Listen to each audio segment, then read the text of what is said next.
Dan saya nak kaitkan juga dengan apa yang disebutkan oleh Dr. Sahul sebentar tadi, hadis yang semua orang tahu, semua orang hafal dan sering dibaca di mana-mana untuk menunjukkan keadilan Islam, di mana Nabi SAW pada satu ketika seorang perempuan Makhzumiyah, orang berada, ada kedudukan, ditangkap mencuri. Orang yang posisinya dalam masyarakat tinggi, ditangkap mencuri. Lalu mereka cuba nak buat deal dengan Nabi SAW. Bagaimana cara untuk kita nak lepaskan orang ini daripada kesalahan mencuri? Macam mana nak lepaskan dia? Ada tak cara nak deal? Tak kena potong tangannya. Mereka pun meminta Usamah bin Zaid radhiyallahu anhu untuk datang kepada Nabi SAW. Tolong mai bagi tahu dekat Nabi. Tolong deal, tengok ada tak cara lain untuk membuatkan perempuan ini tidak dipotong tangan dia. Penyelesaian lain, win-win situation. Adakah tidak? Apabila Usamah bin Zaid datang kepada Nabi SAW meminta bahawa aku sekadar menyampaikan permintaan orang ramai, cakap-cakap mereka untuk bincang, kok ada penyelesaian lain. Jawapan Nabi SAW, "Innama ahlaka man qablakum", sesungguhnya orang-orang yang terdahulu daripada kamu telah hancur, "idza saraqa fihimus syarif tarakuh", apabila orang-orang yang ada kedudukan di antara mereka mencuri, mereka membiarkan mereka.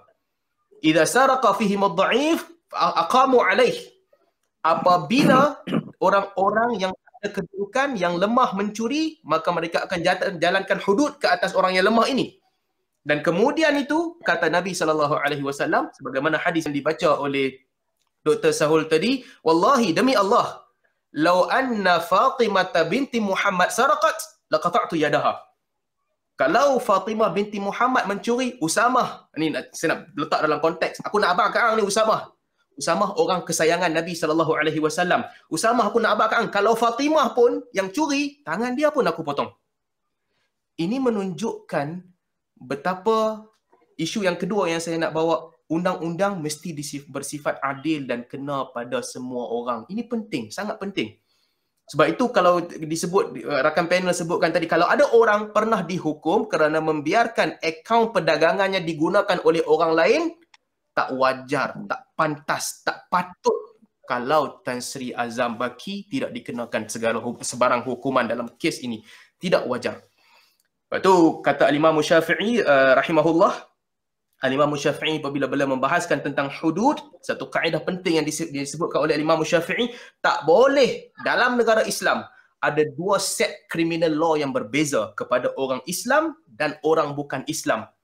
Kalau kamu nak laksanakan hudud, melainkan untuk kesalahan yang tidak melibatkan hak manusia, jenayah bersifat agama, minum arak dan sebagainya, itu perbahasan lain.